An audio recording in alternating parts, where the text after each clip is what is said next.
I think today's February 18th, 2005, and this building right here is getting ripped down.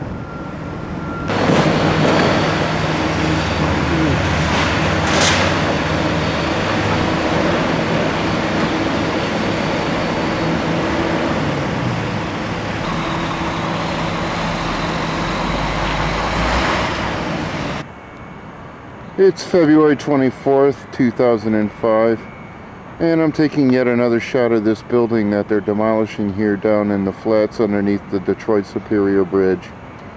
I don't know why, but I am.